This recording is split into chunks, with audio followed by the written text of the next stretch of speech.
Alright. Welcome to another Infinity Kingdom guide. This one is, I'm super hyped about this one. We are gonna do Water Himiko. It's gonna be a big magic pumper build made for patch 2.4.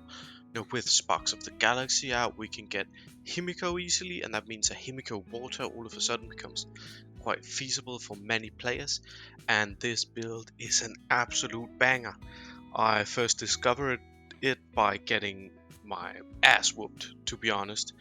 Um, I'm running Earth Wind Hybrid, the big meta march, and I was destroyed by this setup, which made me think there's probably a lot more players out there who would be quite hyped to see this build.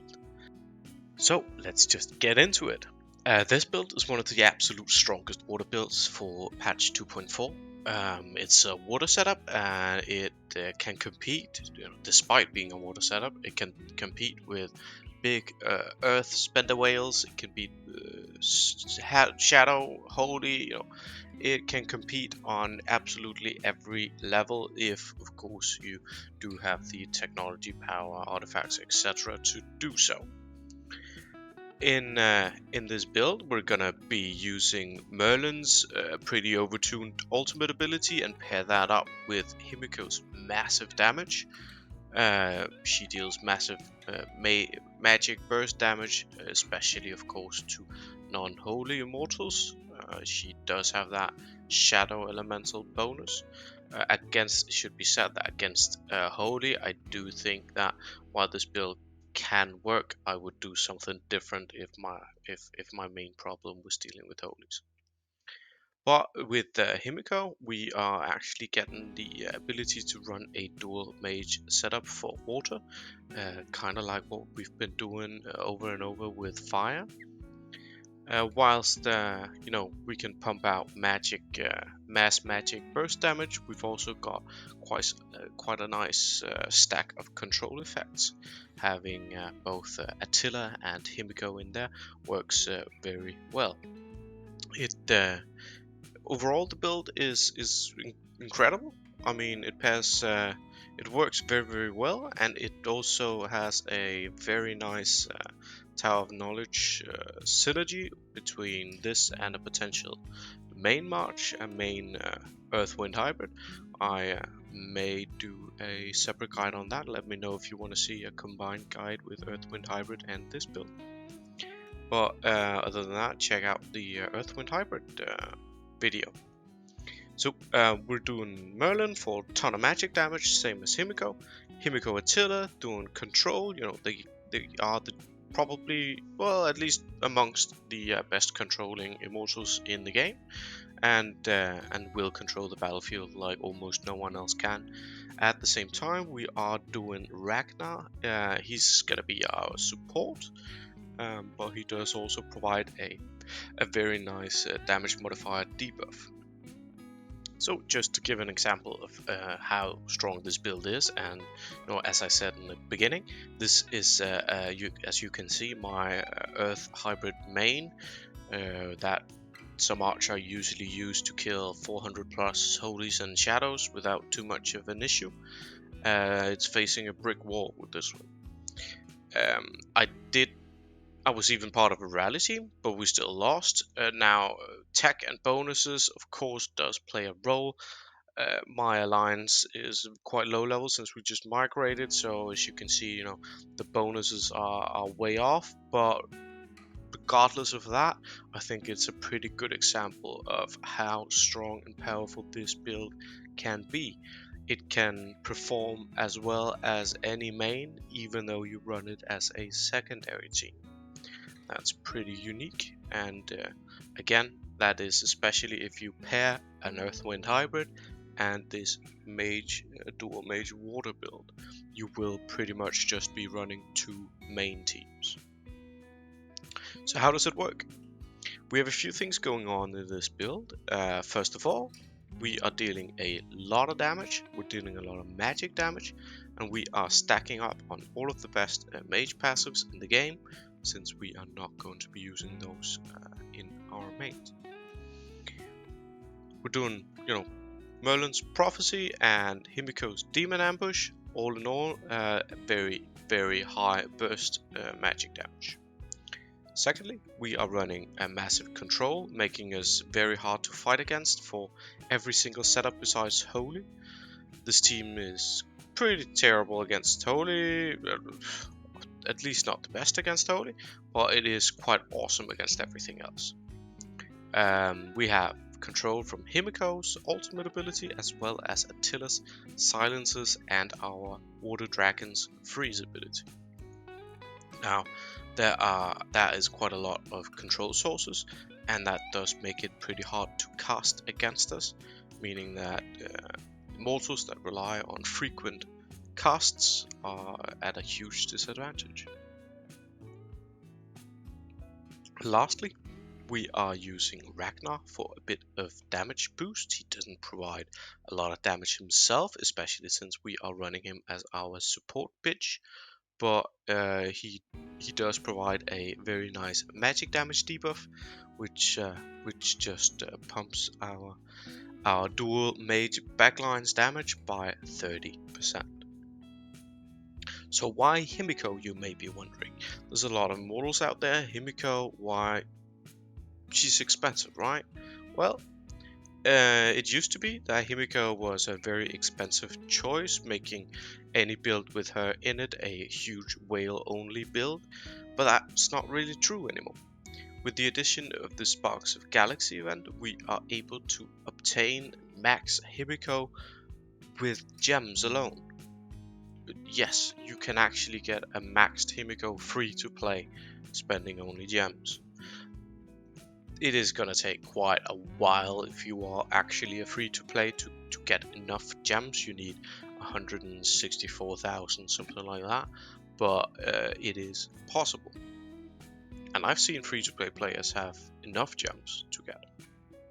Anyway, if you are spending just ever so slightly, you can max her quite cheap, and I mean, for comparison, she's around 4 to 5 times cheaper in Sparks of the Galaxy relative to Thea's Roulette.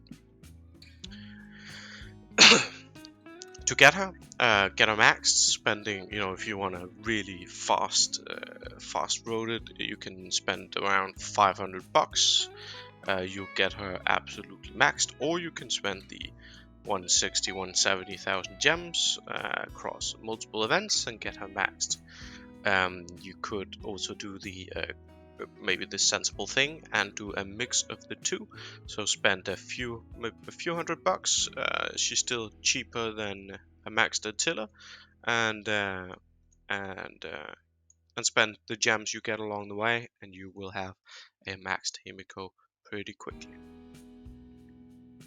So she's the reason why this build all of a sudden becomes interesting, right? That you are now actually able to do a Himiko without being a huge whale who has an entire shadow team anyway, right?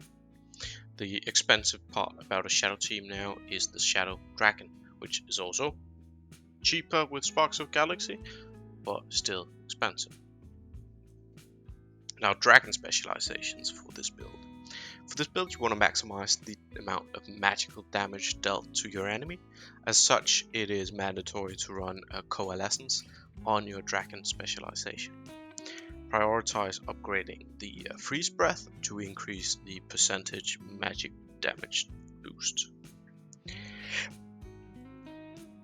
As always, follow the standard dragon upgrade path, 3 major nodes, then max freeze breath. For the Immortals and the Tower of Knowledge setup, you want to run the passive loadout that looks something like this. On Merlin, you want Annihilation, Concentration, and then you want either a Nova or an Absolute Defense in there. Nova is just additional damage, it's nice to have. Absolute Defense is vital if you are matched up against strong backline pressure builds. Like if you are facing, let's say, Earthwind hybrids, which are frontline pressure, then go for a Nova, But if you're up against something like Lightning, Hamu, Rabi, Khan, or battery Khan build that has a lot of backline AoE pressure, then absolute defense can really retain troop count on Merlin exceptionally well, making him deal a lot more damage. For Himiko, you want Death Breath, Chase, and either Spell Disintegrator or Stormeye. Obviously, these are SBS skills. I'm gonna assume that you are, past season 3 and have been able to max a single skill. If you are not, use a Nova instead.